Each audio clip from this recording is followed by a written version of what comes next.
Dear student, आज हम सीखने वाले हैं एक्सेल में क्वेश्चन नंबर 4।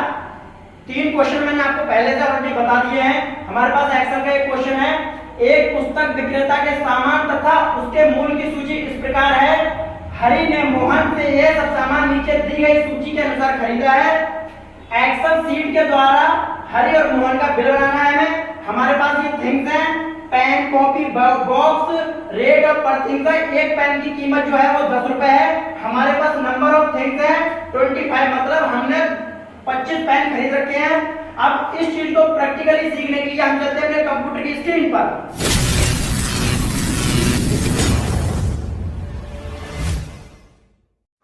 हेलो दोस्तों, हम आ गए हैं अपने कंप्यूटर स्क्रीन पर और यहाँ पे एक्सेल में मैंने डाटा टाइप कर रखा है जो कि आप देख पा रहे होंगे।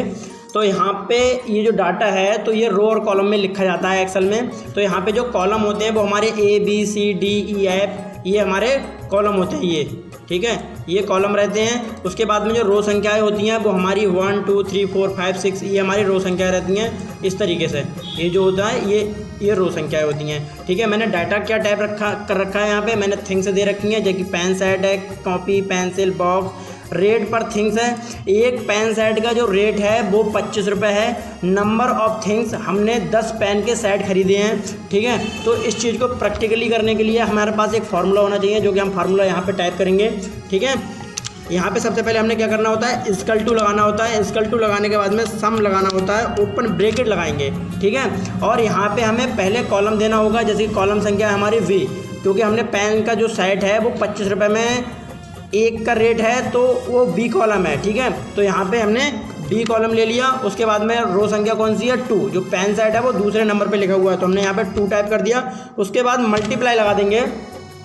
मल्टीप्लाई लगाने के बाद में यहाँ पे आपको मिलता है C कॉलम, ठीक है, नंबर ऑफ थिंग्स के लिए, जो कि हमने 10 पेन के सेट खरीदे हैं तो हमने C कॉलम ले लिया। उसके बाद में यहाँ पे भी इसको 2 लगा देंगे क्योंकि जो पेन का सेट है वो 2 रो नंबर में है। तो यहाँ पे इस तरीके से हमने ये कर दिया। उसके बाद में क्लोजिंग ब्रैकेट लगा देते हैं और एंटर कर देते हैं, ठीक है।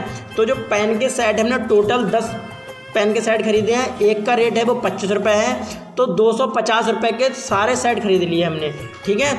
उसके बाद में हमने यहाँ पे कॉपी का निकालना है। इसी तरीके से, इसी फार्मूले से मैं दोबारा से फार्मूला लगा के आपको बता देता हूँ। इक्वल टू लगाना होता है, सम लगा देना होता है, ओपन ब्रैकेट लगाते हैं। सबसे पहले कॉलम की वैल्यू दे देते हैं, जो कॉलम हमारे पास है वो B3 आ जाएगा यहाँ पे।